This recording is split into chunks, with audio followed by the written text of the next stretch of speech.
Hello friends, good afternoon all of you. I am Devi Singh sir.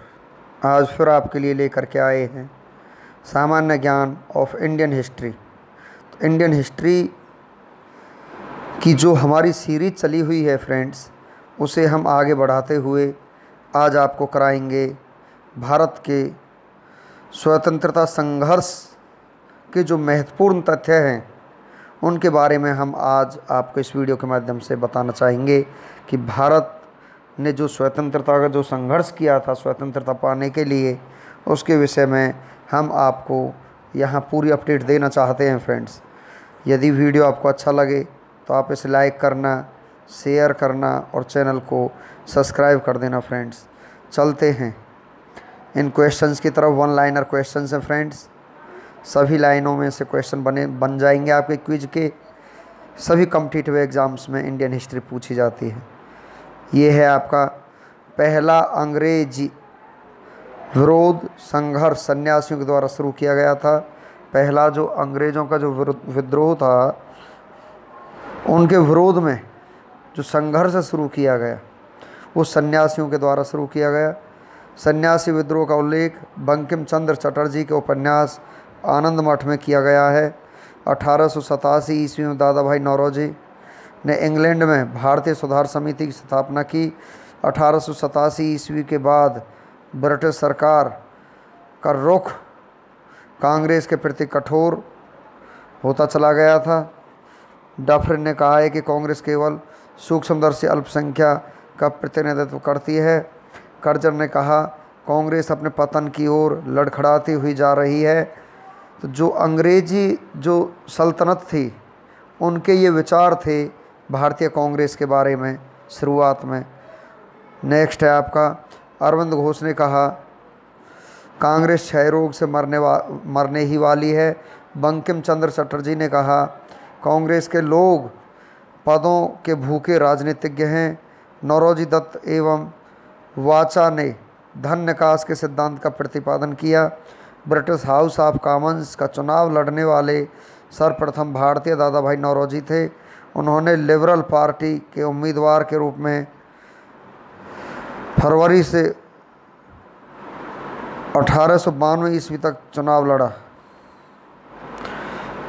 Lord Curzon ने 20 जुलाई 1905 ईस्वी को बंगाल विभाजन के निर्णय की घोषणा की। बंगाल विभाजन के विरोध में 7 अगस्त 1905 ईस्वी को कलकत्ता के टाउन हॉल में स्वदेशी आंदोलन की घोषणा की गई। बंगाल विभाजन 16 अक्टूबर 1905 ईस्वी को प्रभावी हुआ। चलते हैं फ्रेंड्स, कुछ नेक्स्ट आपको आगे बताते हैं। इस दिन पूरे बंगाल में शोक के दिवस में मनाया गया। स्वदेशी आंदोलन में वंदे मातरम, विभाजन नहीं होना चाहिए एवं बंगाल एक है आदि के नारे लगाए गए। स्वदेशी आंदोलन का विचार सर्वप्रथम कृष्ण कुमार के मित्र के पत्र संजीवनी में 1905 ईस्वी में प्रस्तुत किया गया था। आंध्र के डेल्टा इलाकों में स्वदेशी आंदोलन को वंदे मातरम आंदोलन के नाम से जाना जाता है।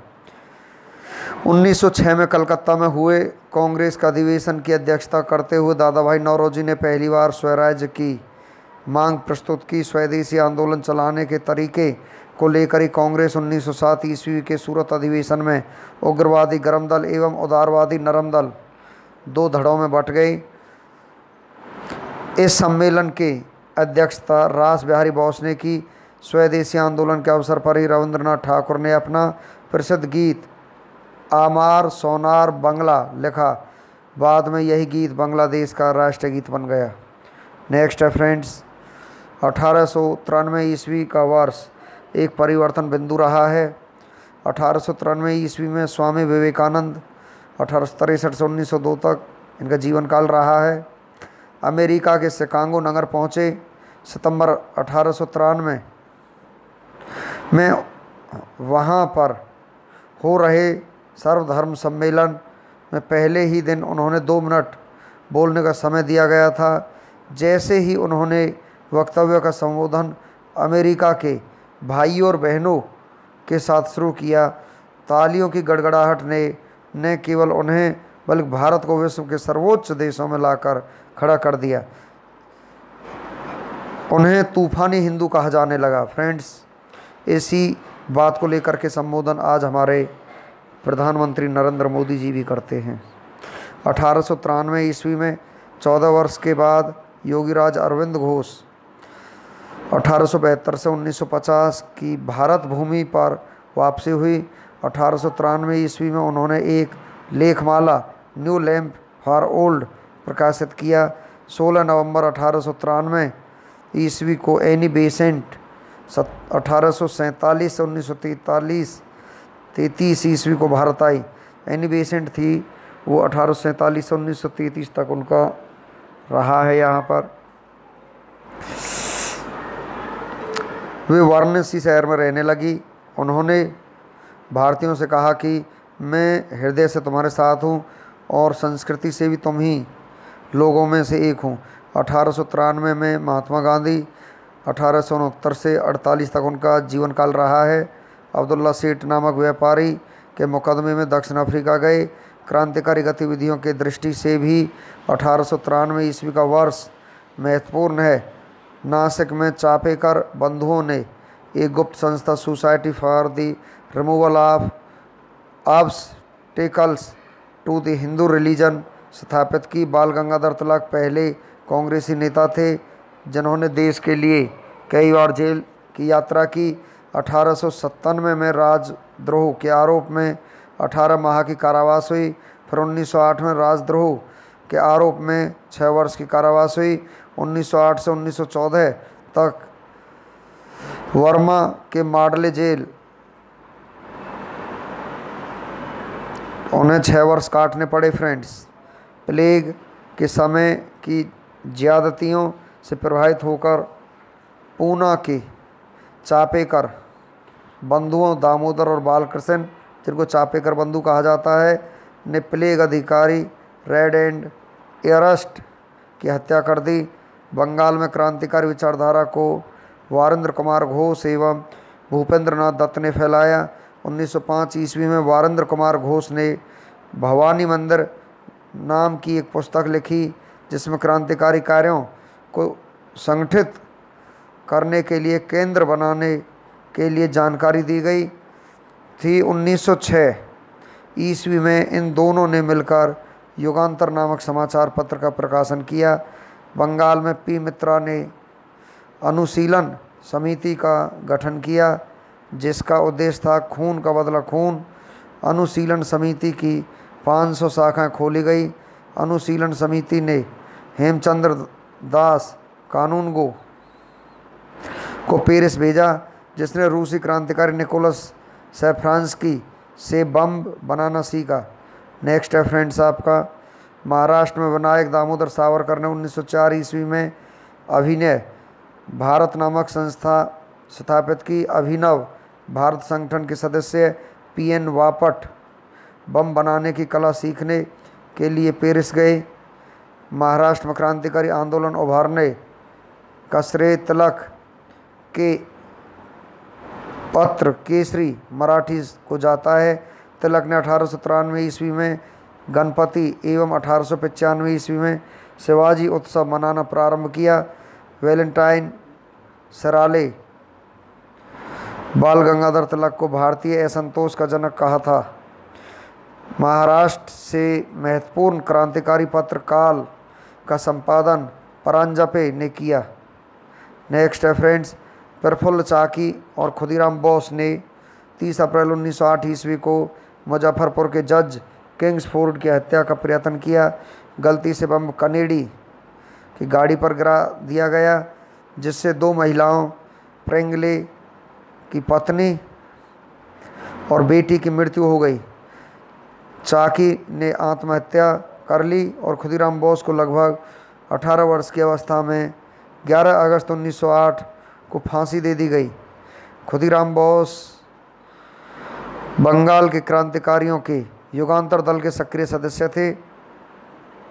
युगांतर दल के नेता बारेंद्र कुमार घोष थे। 1905 में लंदन में श्यामजी कृष्ण वर्मा ने इंडियन होम रूल सोसाइटी की स्थापना की। 30 दिसंबर 1906 ईस्वी को ढाका के नवाब सलीम उल्लाह खां के निमंत्रण का पर सम्मेलन हुआ। यहाँ पर मानव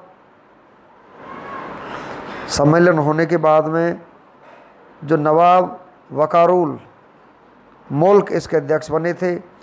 इसी सम्मेलन में अखिल भारतीय मुस्लिम लीग का उदय हुआ। लीग का संविधान 1907 ईस्वी में कराची में बना और इस संविधान के अनुसार प्रथम अधिवेशन 1908 ईस्वी में अमृतसर में हुआ, जहां आगा खां को इसका अध्यक्ष बना दिया गया। मुस्लिम लीग ने बंगाल विभाजन का समर्थन किया। नेक्स्ट हम चलते हैं फ्रेंड्स, क्या है देखिए। भीकाजी रुस्तम कामा भारतीय मूल की फ्रांसीसी नागरिक थी जो जर्मनी के स्टुटगार्ट शहर में 22 अगस्त 1907 को आयोजित 7वीं अंतर्राष्ट्रीय कांग्रेस में तिरंगा फहराने के लिए जानी जाती है। इनके माता पिता पारसी थे। इन्होंने दादा भाई नौरोजी के निजी सचिव के रूप में भी काम किया था। 1 जुलाई 1909 ईस्वी को मदन लाल ढींगरा ने विलियम कर्जन वायली को गोली मारकर हत्या कर दी। 16 अगस्त 1909 ईस्वी को मदन लाल ढींगरा को मृत्युदंड दिया गया। 21 दिसंबर 1909 ईस्वी को अनंत कानहरे ने जैक्सन को गोली मार दी थी। वायसराय लॉर्ड हॉर्डिंग ने 1911 ईस्वी में दिल्ली में भव्य दरबार का आयोजन इंग्लैंड के सम्राट जॉर्ज पंचम एवं मैरी के स्वागत में किया। इस दरबार में निम्न घोषणाएं थी। बंगाल विभाजन को रद्द किया जाए। बंगाली भाषी क्षेत्रों को मिलाकर अलग एक प्रांत बनाया गया। बिहार एक अलग राज्य बना जिसमें उड़ीसा भी शामिल था। राजधानी को कलकत्ता से दिल्ली स्थानांतरित करने की घोषणा की गई। 1912 ईस्वी में दिल्ली भारत की राजधानी बन गई। उससे पहले भारत की राजधानी फ्रेंड्स कलकत्ता थी। चलते हैं नेक्स्ट। 23 दिसंबर 1912 ईस्वी को रास बिहारी बोस ने दिल्ली में वायसराय लॉर्ड हॉर्डिंग पर बम फेंका। इसके परिणाम स्वरूप 13 व्यक्ति गिरफ्तार किए गए। इसमें प्रमुख थे मास्टर अमीचंद, दीनानाथ, अवध बिहारी लाल, बाल मुकुंद, बसंत कुमार विश्वास, हनुमंत सहाय एवं बलराज। दीनानाथ दबाव में आकर सरकारी गवाह बन गए और मास्टर अमीचंद, अवध बिहारी लाल, बाल मुकुंद एवं वसंत कुमार विश्वास को फांसी दे दी गई। 1 नवंबर 1913 में अनेक भारतीयों ने लाला हरदयाल के नेतृत्व में सैन फ्रांसिस्को में गदर पार्टी की स्थापना की। सोहन सिंह भागखाना इसके प्रथम अध्यक्ष, लाला हरदयाल इसके प्रथम मंत्री एवं काशीराम कोषाध्यक्ष चुने गए। 1 नवंबर 1913 ईस्वी को गदर अखबार का पहला अंक प्रकाशित हुआ जो उर्दू में था। 9 दिसंबर 1913 ईस्वी से यह गुरुमुखी में छपने लगा। इसके प्रत्येक अंक के पहले पृष्ठ पर छपता था अंग्रेजी राज का कच्चा चिट्ठा। कोमागाता मारू जापानी जहाज़ को बाबा गुरुदत्त सिंह 1914 ने किराए पर लिया था। यह जलयान 351 यात्रियों के साथ 26 सितंबर 1914 ईस्वी को हुगली पहुंचा। बजबज नामक बंदरगाह पर जहाज़ पहुंचने पर तलाशी हुई और संघर्ष हुआ। 18 यात्री मार दिए गए और लगभग 25 यात्री घायल हुए। 1915 ईस्वी में अंग्रेज़ सरकार ने केसर ए हिंद की उपाधि से महात्मा गांधी को सम्मानित किया। फ्रेंड्स, मैं आपको और बताना चाहता हूँ यहाँ पर खुदीराम बोस के बारे में। छोटा सा टॉपिक है, देखिए। ये खुदीराम बोस थे जो क्रांतिकारी हुए थे बंगाल से। जन्म 1889 में हुआ था। गांव हबीबपुर, जिला मिदनापुर, पश्चिम बंगाल से थे। ये पकड़ने वाली जो पुलिस थी फतेह सिंह एवं शिव प्रसाद मिश्र की थी। खुदीराम बोस के मुकदमे में जज कौन था?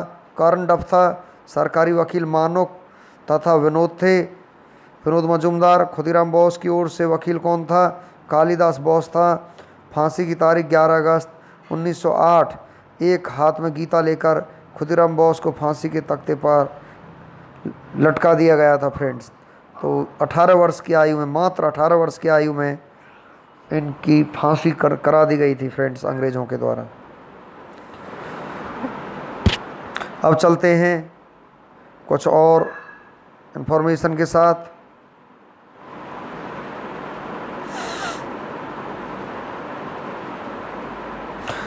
23 दिसंबर 1912 ईस्वी को रासबिहारी बोस ने दिल्ली में वायसराय लॉर्ड हार्डिंग पर बम फेंका। इसके परिणाम स्वरूप 13 व्यक्ति गिरफ्तार किए गए। इसमें प्रमुख थे मास्टर अमीचंद, दीनानाथ, अवध बिहारी लाल, बाल मुकुंद, वसंत कुमार, विश्वास, हनुमंत सराय एवं बलराज। दीनानाथ दबाव में आकर सरकारी गवाह बन गए और मास्टर अमीचंद, अवध बिहारी लाल, बाल मुकुंद एवं वसंत कुमार विश्वास को फांसी दे दी गई। 1 नवंबर 1913 ईस्वी में अनेक भारतीयों ने लाला हरदयाल के नेतृत्व में सैन फ्रांसिस्को में गदर पार्टी की स्थापना की। सोहन सिंह भक्काना इसके प्रथम अध्यक्ष, लाला हरदयाल इसके प्रथम मंत्री एवं काशीराम कोषाध्यक्ष चुने गए थे। 1 नवंबर 1913 ईस्वी को गदर अखबार का पहला अंक प्रकाशित हुआ जो उर्दू में था। 9 दिसंबर 1913 में यह गुरुमुखी में छपने लगा। इसके प्रत्येक अंक के पहले पृष्ठ पर छपता था अंग्रेजी राज का काला चिट्ठा। तो ये अखबार के ऊपर जो छपता था फ्रेंड्स, अंग्रेजी राज का कच्चा चिट्ठा छपता था यहाँ पर। गातामारू जापानी जहाज को बाबा गुरुदत्त सिंह 1914 ईस्वी ने किराए पर लिया। यह जलियान 351 यात्रियों के साथ 26 सितंबर 1914 ईस्वी को हुगली पहुंचा। बजवज नामक बंदरगाह पर जहाज पहुंचने पर तलाशी हुई और संघर्ष हुआ। 18 यात्री मार दिए गए, लगभग 25 यात्री घायल हुए। 1915 में अंग्रेजी सरकार ने केसर हिंद की उपाधि से महात्मा गांधी जी को सम्मानित कर दिया। यहाँ पर नेक्स्ट कुछ और जानकारी के साथ, कांग्रेस के लखनऊ अधिवेशन 1916 में कांग्रेस के दोनों दलों में एकता हो गई। इस अधिवेशन मुस्लिम लीग ने भी कांग्रेस से मिलकर एक संयुक्त समिति की स्थापना की। बाल गंगाधर तिलक ने स्वशासन प्राप्ति हेतु मार्च 1916 ईस्वी को पूना में होम रूल लीग की स्थापना की। एनी बेसेंट ने सितंबर 1916 ईस्वी में मद्रास में होम रूल लीग की स्थापना की। जॉर्ज अरुंडेल की लीग का सचिव बनाया। गांधी जी ने प्रथम विश्व युद्ध के समय लोगों को सेना में भर्ती होने के लिए प्रोत्साहित किया, इसलिए लोग उन्हें भर्ती कराने वाला सर्जेंट कहने लगे। तो गांधी जी ने ही प्रथम विश्व युद्ध के दौरान लोगों को यहाँ पर भर्ती कराने के लिए क्या प्रोत्साहित किया था, जिससे लोग इन्हें भर्ती कराने वाला सर्जेंट कहने लगे थे। फ्रेंड्स चलते हैं कुछ और नई जानकारियों के साथ। 1916 ईस्वी में गांधी जी ने अहमदाबाद के करीब साबरमती आश्रम की स्थापना की। बिहार के एक किसान नेता राजकुमार शुक्ल ने गांधी जी को चंपारण आने की प्रेरित किया। चंपारण आंदोलन में के इस सूत्रधार की 20 मई 1929 को 54 वर्ष की आयु में मृत्यु हो गई। अंग्रेज अधिकारी एमन जिसे शुक्ल जी 25 वर्षों तक लड़ते रहे, उनके श्राद्ध कर्म के लिए 300 रुपये भेजा और कहा कि वह चंपारण का अकेला मर्द था। गांधी जी ने सत्याग्रह का सर्वप्रथम प्रयोग दक्षिण अफ्रीका में किया। भारत में सत्याग्रह का पिछला प्रयोग 1917 ईस्वी में चंपारण बिहार में किया गया। चंपारण विद्रोह के कारण अंग्रेजों को 3 कठिया प्रथा को समाप्त करना पड़ा। बेसेंट ने 20 अगस्त 1917 ईस्वी को होम रूल लीग को समाप्त करने की घोषणा की। 1918 में महात्मा गांधी ने अहमदाबाद टेक्सटाइल्स लेबर एसोसिएशन की स्थापना की। यह उस समय की सबसे बड़ी ट्रेड यूनियन थी। यही गांधी जी ने ट्रस्टीशिप का सिद्धांत दिया। इसमें इन्होंने बताया कि पूंजीपति मजदूरों के हितों की रक्षा करने वाले ट्रस्टों होते हैं। 31 अक्टूबर 1920 को NM जोशी ने all India trade union Congress की स्थापना की। इसके प्रथम अध्यक्ष लाला लाजपत राय थे। नेक्स्ट है फ्रेंड्स, महात्मा गांधी पहली बार भूख हड़ताल पर अहमदाबाद मिल मजदूरों के लिए हड़ताल की थी। उन्होंने महात्मा गांधी ने पहली बार जब भूख हड़ताल अहमदाबाद मिल मजदूरों के हड़ताल 1918 ईस्वी को समर्थन में की थी। पहली भूख हड़ताल महात्मा गांधी जी की। नेक्स्ट है फ्रेंड्स, गांधी जी ने 1918 ईस्वी में गुजरात के खेड़ा ज़िले में कर नहीं आंदोलन चलाया। 19 मार्च 1919 ईस्वी को रोल एक्ट लागू किया गया। इसके अनुसार किसी भी संदेहास्पद व्यक्ति को बिना किसी मुकदमा चलाए गिरफ्तार किया जा सकता था, परंतु उसके विरुद्ध न कोई अपील, न कोई दलील, न कोई वकील किया जा सकता था। बड़ा ही अंधा कानून था फ्रेंड्स ये। गांधी ने इस कानून के विरुद्ध 6 अप्रैल 1919 ईस्वी को देशव्यापी हड़ताल करवाई। 13 अप्रैल 1919 को अमृतसर में जलियांवाला बाग हत्याकांड हुआ। डॉक्टर सतपाल और सैफुद्दीन किचलू की गिरफ्तारी के विरोध में हो रही जनसभा पर जनरल डायर ने अंधाधुंध गोलियां चलवाई फ्रेंड्स। सरकारी रिपोर्ट के अनुसार उसमें 379 व्यक्ति एवं कांग्रेस समिति के अनुसार लगभग 1000 व्यक्ति मारे गए। जलियांवाला बाग हत्याकांड में हंसराज नामक भारतीय ने डायर का सहयोग दिया। ये जो हंसराज नामक जो आदमी है, ये यहाँ देश विरोधी कार्य इसने किया फ्रेंड्स। तो हमारा जो ये स्वतंत्रता संग्राम है, भारत का जो संघर्ष किया है हमारे क्रांतिकारियों ने, इस वीडियो में यहीं समाप्त हो जाता है फ्रेंड्स। इससे आगे भी हमारा जो ये स्वतंत्रता संघर्ष है ये जारी रहेगा। इससे आगे आप नेक्स्ट वीडियो में आप इसे देख सकोगे। फ्रेंड्स, आपको वीडियो अच्छा लगा हो तो आप इसे लाइक करना, शेयर करना और चैनल को सब्सक्राइब करना। Thank you.